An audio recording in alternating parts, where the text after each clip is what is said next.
This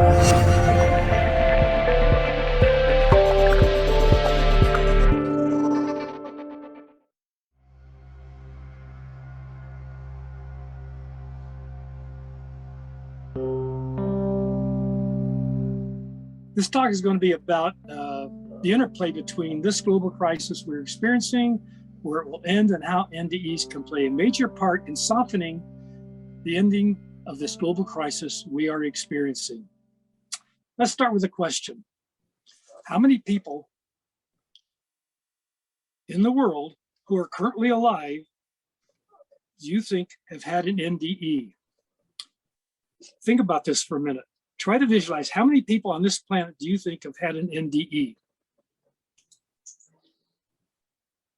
Surprise. There was a study done in Europe a couple of years ago in 2019, showed that 10% of the population of Europe had an NDE. That's 74.6 million people. Over worldwide, it's 7.7 billion people. That would translate into 770 million people. Now, a few weeks ago, we had Pim Van Lemon on our Tucson talk, and he mentioned that they'd had 135 million people having NDEs in Europe. That translates about 18% of the population. So if you translate that to the rest of the world, we're talking 1.4 billion people on this planet have had an NDE. That's unbelievable. I got boggled when I heard that, because I know a few thousand, I've been seeing them, but I've heard there's like 50,000. So anyway, I'm going to be focusing on these numbers and the current chaos in the world that's emerging. I will propose that this chaos is showing humanity an opportunity to maybe finally understand humanity's purpose on Earth. I will propose the potential 1.4 billion experiencers have a purpose at this time in history. I will propose the current chaos we're experiencing will end as an evolutionary shift, and that experiencers will be of great assistance at that time. I've not had an ND, but I have had what I consider many STEs, starting at age 5. Like Kelvin said earlier, in the 70s, I was a practically psychic, intuitive, clairvoyant, and psychometrist. I am a Reiki master, energy healer, intuitive, dowser, and a soul reader. But those are the facts. What was life like? How did I get here? Well, I grew up in a loving and caring family, but I learned early on that I had to suppress my feelings. I became a neurotic child, and this all happened when I was, Dad went off to war, patted me on the head and said, "You're the man of the house." How can a 5-year-old kid be a man? Well, I grew up trying to be a man my whole life, and I've run into many people that had the same problem, and in my practice, I had a lot of them the same way. But when you try to be two different things, it doesn't work out. I'll talk about that in a minute when I talk about cognitive dissonance. So I was left with my mom, and she was a loving person, but she was not very forthright with the emotions. So I had to stuff them. Started stuffing them at 5 years old, 6 years old. So I grew up very depressed, and that depression led me to explore ways to get out of it. And in the end, I will talk about that in a minute, what I did to do that. So my first divorce, I joined a spiritualist church in San Jose, and that's where I really developed and learned how to be a psychic. I was doing billet readings on a weekly basis. I was doing personal readings weekly, and it was a fun time. And during that time, the 3 years we were there was a psychic medical, oh geez, my mind went blank. From Philippines, he was a psychic surgeon. That's right, psychic surgeon, came to America. And we went down to Mexico. He was kicked out of America for practicing medicine without a license. So the church went down there, maybe 15 of us, 18 of us. And we watched him operate on people. And when you watch somebody stick their hand inside a body, and you're only 2 feet away when he's doing this, you know it's not phony. There's a lot of phony ones out there, but he wasn't. In fact, he touched me one time. He says, "You have a problem. Let me heal it." So he touched me on the neck, and he started putting his hand in there and working on one of the glands, and I freaked him. He pulled his hand out. I was so hyper for the next 3 weeks that I couldn't come down. He had so much energy they put into me. So I would say that that would be first STE that I really had. During that time, I met my guides. One night, I think I was in a lucid dream state, because I'm in the dream and I've got all my guides standing around me. There's 12 of them. They've got robes on. I can't see their faces. They're talking, I'm talking, we're talking with each other. I don't know what was said, don't know what they said. Then they sat down. We're in a Grecian theater. They sat down on the stairs in front of me. I'm down on the platform at the bottom, looking up at them. And that's all I know. I wish I knew what happened, but I don't. So that's enough of that church. After the second divorce, I had to quit psychology. I left state, had to get out of state. I just wanted to. I didn't have to. I just wanted to. I went to Arizona. And I had to travel. I had to go out and do some more exploring of myself. Don't believe it when all psychologists say they have it made, that they have it, they're healed. It's like psychiatrists. They had a mental institute there in San Jose, and a lot of the patients there were psychiatrists, or the psychiatrists that ran the place would turn themselves in as patients. So it's an interesting field. I traveled for 2 years, very lost. And that's when I started my Jungian dream therapy. And from that, I've had many STEs, which I will talk about a few of them. And that was a time of life, and it's still going on. In fact, that's a time of life where I realized that I had not really discovered who I was. So DreamWorks showed me how the world is spiritually conscious. Psychology taught me how the world is an illusion. And I'm going to talk about that in a minute. Because as we all know, we're all energy, and we develop a picture of the world from our mind, from those little facets of ego, twisted ego that we pick up over our life, and we create our image of the world. So everything we see is based and biased by our own little images we have of the world. How did mine start? Well, my STE started, and I grew up, and here's some of the instances that I had. 5 years old, I'm standing in the living room of our house. I'm looking across about 4 or 5 houses into a big lot on the other side of those houses, grass about 3 or 4 feet high. And I'm looking, and I see these about 8 black stick figure humanoid figures running across the lawn. And I thought, what the hell are those? I told my mom about it, and she says, "Oh, you're just making that up. It's nothing real." Well, of course, I thought I was stupid. And so I never talked about it again. But I remember from that why NDEs or experiencers don't talk about their NDE. You're just crazy. You're making that up. But I did several years ago, maybe 15 years ago, I ran across a web page showing those same exact stick figures under shadow people. So if you go on the net and look up shadow people, you will find that it's a big area. Secondly, I grew up in my infancy. My dad had been a follower of Madame Blavatsky, who started the Theosophical Society back in the 30s and 40s, which was a society that merged East and West religions, and basically probably more toward Eastern religions. He never talked about it. I only found out about it late in life. But the way he acted and the way he talked, I picked up the fact that there's something else to life. And there's something about life that I didn't know about, but it influenced me. So we moved to California. And here's another experience I had, because I met a man that was working with my dad who was going to quit working and go to India to become a yogi. I'm at 7 years old. I'm saying, I want to do that. I want to be a yogi. And that feeling stayed with me in my 20s and 30s. In my 20s, I'm getting high all the time. I was one of those hippies, and I wanted to go to India. I never did. I'm kicking myself to this day that I never went to India because, of course, if I'd have gone, I may have never been here, and I might not be talking to you. Probably wouldn't be talking to you. So I've realized everything that happens in life happens for a reason. So my not going to India was meant to be. And here's the big one.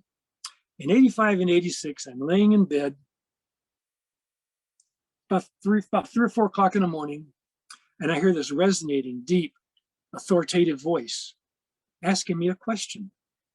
Do you want to stay or go? I immediately knew what they want. I didn't want to stay. I mean, go, because that means I was going to die. My wife would wake up in the morning next to a dead body. I wanted to stay because I knew, and I had been working on it at that time. I wanted to stay here for this end time, these times right now, so I could help people in this transition.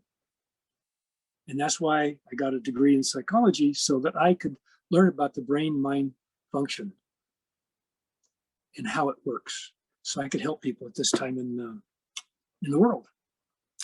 Then another one, I had another experience, which is really, to me, was really big, was in grad school. I'm a hypnotist, and one of the ladies in grad school is having Kundalini, and she was having really bad Kriyas, and that's the shaking of the body. And she wants to know if I can help fix it.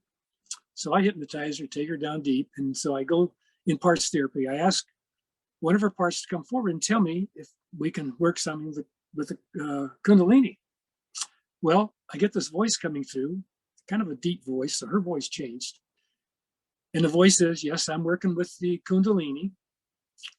What do you need? And I tell her we want to change the time when she's having all these Kriyas, and because it's affecting her. She can't drive, and so it's affecting her. And he says, well, I don't do that.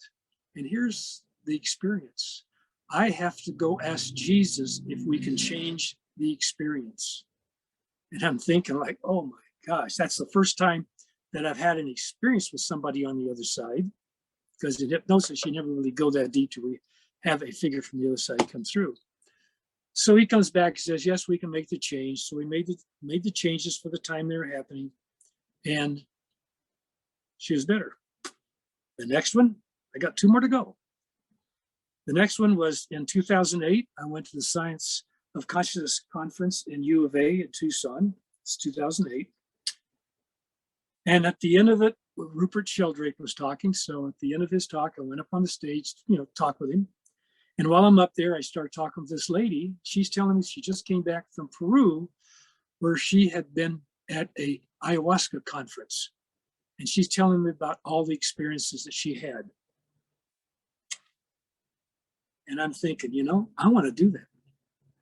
This is in April. In August, I am in Peru at a conference of about 60, 70 people. I don't really remember right now. It was 2 weeks long. During that 2 weeks, I had 10 sessions of ayahuasca, and it was unbelievable, the stuff that happened. If you've ever had it or know anybody that's had it, talk to them. It's an experience. The one thing that did happen to me that I can talk about or want to talk about, there's other stuff that I just don't feel like I want to talk about. It's too personal. But I went there knowing that I had to get rid of a lot of attachments. I had to get rid of the attachments were bogging me down. And so I went in with the intention of changing that. And after I go into my session, I'm sitting there, and you start hallucinating, visualizing really. I had this conveyor belt in front of me, and I started having hundreds and hundreds of attachments going across. And I kept knocking them off as they go across in front of me. And I had hundreds of attachments that I knocked off and cleared out. And the next day I realized when I'm walking around, I'm standing straight. I'm standing tall. Before that, I had been slumped over. I wasn't walking very well. I can't believe the change that went over me and the changes that went on in the other 10 sessions. After the conference, I left, went up to Lake Titicaca for 3 days, which was another interesting experience. Highly recommend it. From there, I went to Arequipa. And on the third night staying in Arequipa, I was there for about 4 days. On the third night, about 3 or 4 o'clock in the morning, I'm laying in bed. It feels like I'm awake, so it's a lucid dream. I'm looking up the ceiling, and it's just like looking right now. And all of a sudden, I see a dark seam going across the ceiling, and the seam splits and starts opening up like a cat's eye. And on the other side, in brilliant colors, vibrant colors, are two men standing there looking down at me. And I'm thinking, what? Are they doctors? Am I a patient? What's going on here? And they look at me for a few minutes, and one of them says, it's going to happen on the 19th. Well, this is the 15th of August. And I'm getting ready to go back up to the jungles to have some more sessions of ayahuasca. They're pretty brutal. They can be pretty brutal at times. So I said, I don't think I'm going to go. So I left and I went back to America. Nothing's ever happened on the 19th, so I have no idea what that was all about. And the last one I want to talk about here was in 2016. I know I'm telling these things, and I know a lot of you people have had a lot more experiences than this, but for me, these are the vital ones that I talk about that have helped form a lot of the experiences that are in my life. I'm waking up out of a dream, that dream state, and I always had imagined I just wake up out of a dream, right? Well, you don't. There is a space between the dream and your waking space. You don't recognize it. But as I'm waking up, coming out of that hypnagogic state, I'm hearing this loud music. Every sound, every musical sound you can imagine in the world is playing. It's loud. Every cell in my body is vibrating. It's like every cell in your body, which has a little different frequency, is humming all at once. My body even vibrates right now when I think about it. It was so powerful. Okay. So what did I learn from my depression and all this trauma that I've gone through? Fear, being lost. And the big thing for me was rescue me. Somebody rescue me, because I grew up with my father being gone for a long time, and there's no one to take care of me. My mother tried, but she really couldn't. So I've spent my whole life up until about 25 years ago wanting to be rescued. And that's why I got divorced and why I went on the road and got into dream therapy, to learn about fear and learning about what it means to rescue yourself. And why I came here, this has something to do with why we come here also, and I'll talk about this in a minute. So let me ask another question. Is a major shift in beliefs possible without some type of trauma? Okay, I'm going to bring up a slide here. I got to find the slide now. Here we go. Without some kind of trauma to shock our view of reality. I don't have an answer, but I do know that trauma changes us. And the trauma is caused by cognitive dissonance. And cognitive dissonances is why NDEs and STEs are stressful. It is normal when you're confronted with two or more contradictory ideas, beliefs, and values to hold on to the old and the known, even when you're confronted with irrefutable proof the old is wrong. That's why we see this big polarization now. People can't change, and there's other people that want to change. And this is why physicians, peers, family, and experiencers find it difficult to accept an NDE or STE.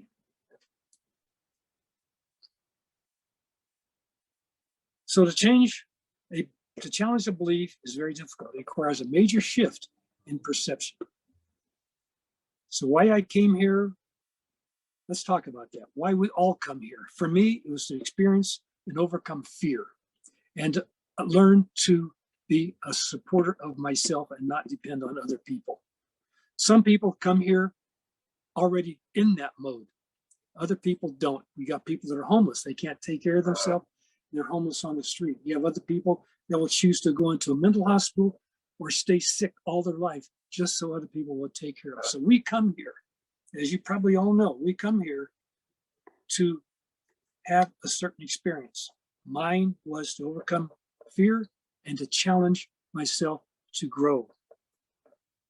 And that's why I had that experience of being that little boy growing up, being that person, that man growing up, but having that little boy really control him.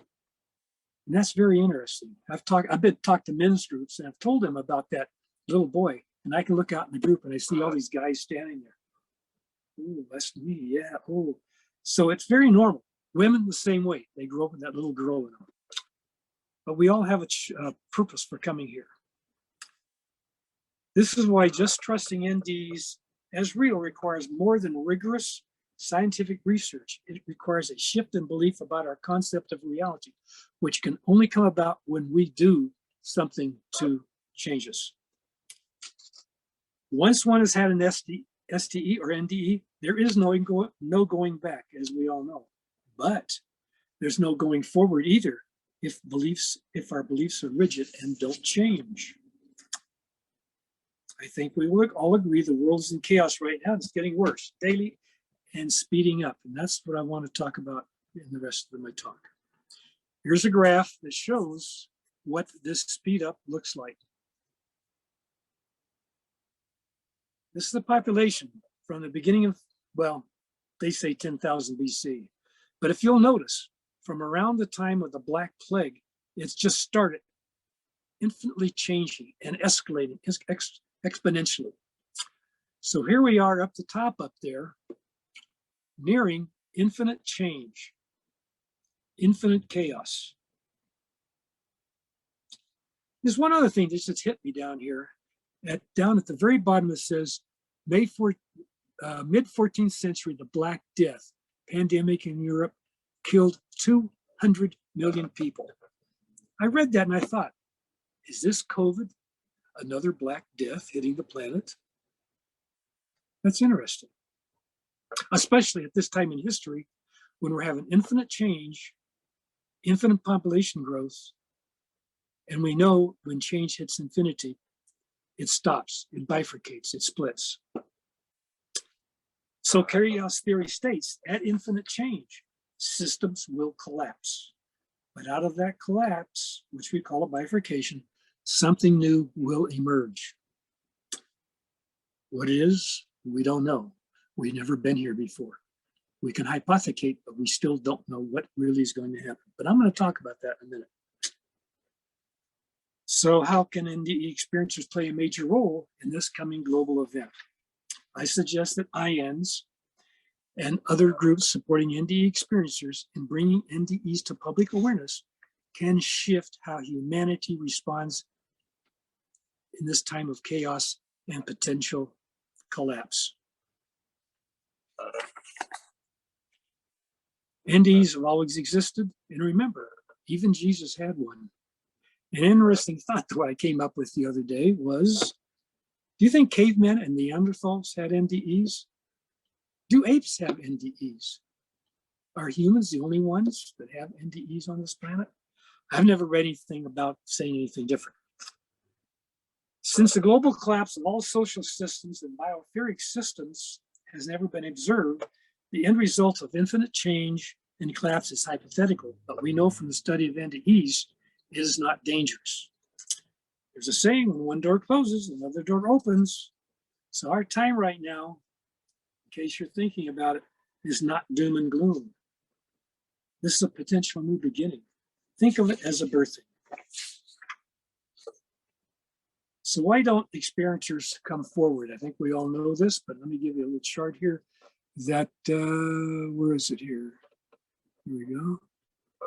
We all know that the religious doctrines, personal beliefs, social and cultural norms, all stop us from wanting to talk about it, especially the medical profession who doesn't want to talk about it. They accuse us of being hallucinating, being psychotic, even threaten psychiatric commitment, which I've heard a few people talk about in their talks. We're crazy. Lack of understanding for how to talk about it, feeling of going crazy is tangible. Experiences beyond the capability of us to deal with, and denial. That's the biggest one right there. So, fear of change.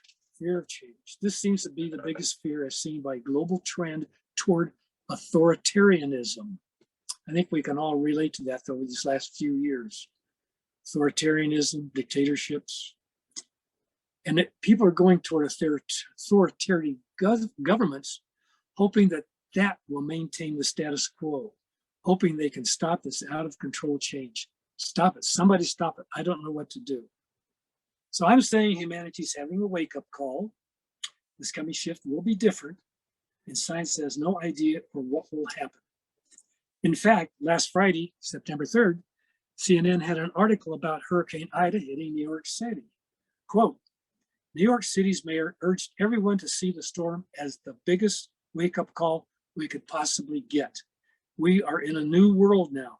Let's be blunt, Mayor de Blasio said.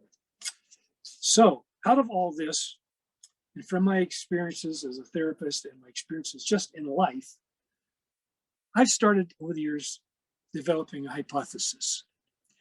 So as a person having gone through depression, having had some experience with the other side through my first personal experiences, reading books on chaos, on quantum physics, and NDEs, I have over the years developed a hypothesis what I think is happening at this time in history with the escalating chaos heading toward a potential collapse. Now, I've got to read this, so pardon me if this becomes too boring for you, but I hope not. Since there is more than a few paragraphs, I'm going to have to read it. Those I've talked with about it all have wanted to know more, as it seemed to excite them. This hypothesis is the first time I've presented to the general public. I'm hoping to finish a book about it next year. According to the Gaia Hypothesis put forward by James Lovelock and Lynn Margulis in the 70s, this planet is a living organism composed of interactions between all organic and non-organic systems to form a synergistic and self-regulating complex system to maintain and perpetuate life on the planet. Periodically, all nonlinear systems can become unstable. That means all the biosphere, systems on the biosphere, and human systems. And enter turbulence, then chaos, where we are right now, and finally reaching a point where a rebalance is needed.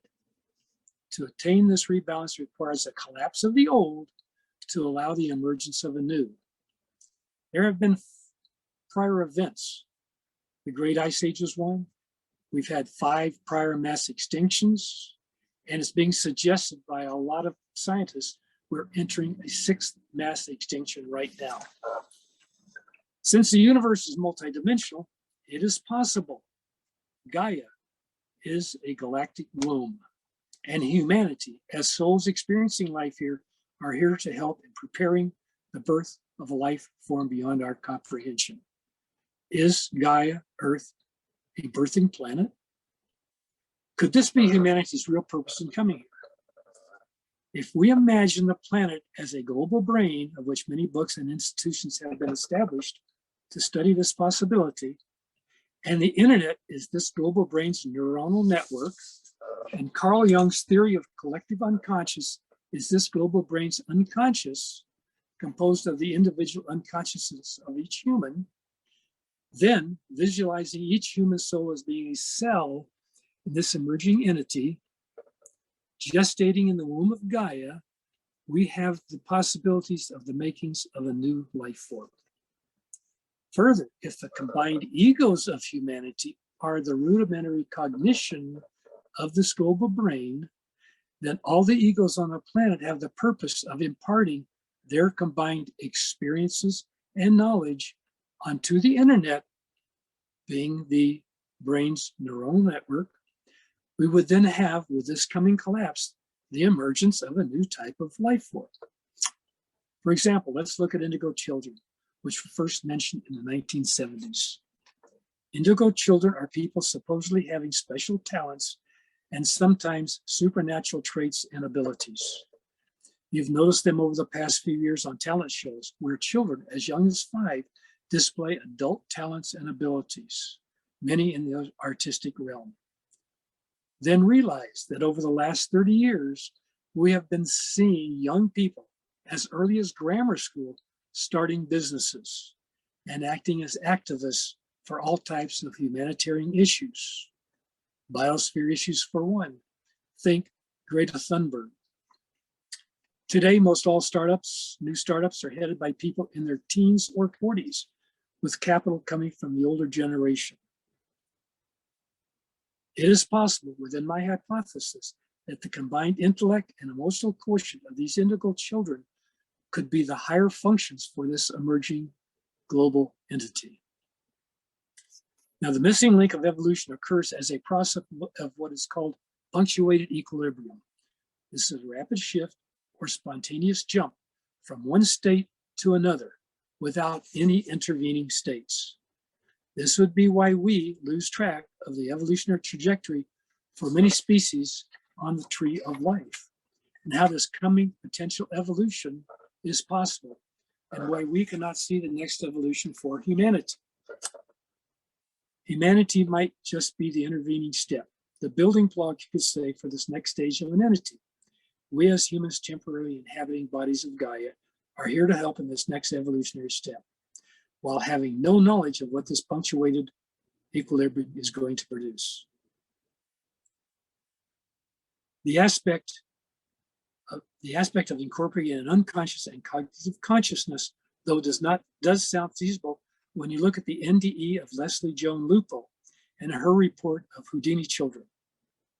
Her function on the other side was to help insert these volunteers into their situation on Earth. This is the only NDE I have heard about where there have been volitional, active interventions and participation onto Earth from over there. And I see it's 4:35, so we got some time, a little bit. These Houdini children are the only experiencers I've heard of who have voluntarily come to Earth for the express purpose of voluntarily entering places of strife without the foreknowledge and planning for where they were going, and without knowledge of their purpose. They come here blindfolded, as she says, without any prior knowledge of the situation. These Houdini children are all highly evolved, which is why they were allowed to come here in this type of situation. So it will be their energetic aura which will radiate into their environment as beacons of hope and compassion. This love and compassion they have inserted into humanity is needed to assure that the unconscious and cognitive functions of this new emerging entity does not awaken full of fear and hate, but possessing a kernel of love and compassion when it does awaken. Maybe humanity is only responsible for a part of the current chaos, and it is Gaia who is responding to our damage by self-correcting this biosphere through hurricanes, global warmings, and earthquakes. Or could this chaos and turbulence we are now experiencing on this planet be analogous to the contractions of a human feels during birthing? I don't mean to anthropomorphize Earth, but are we going through the birthing of a new entity? In closing, I'm suggesting that IANDS started 40 years ago and is starting 3 years ago by Chuck Swedrock. These conferences, along with many other websites promoting NDEs to the general public, could change the worldview about NDEs and about a spiritually conscious universe. Major changes marching over the horizon, we can't stop it. If a minimum of 15% of those 1.4 billion people came forward about their NDEs, there would be a massive reframe in societies, cultures, and religions. So talking through fear and normalizing fear, talking about NDEs and STEs can normalize them. Discussing our experiences within religions can normalize NDEs within these religions. After all, again, didn't Jesus have an NDE? So I'm glad to have been a part of this conference and that hope this talk was beneficial.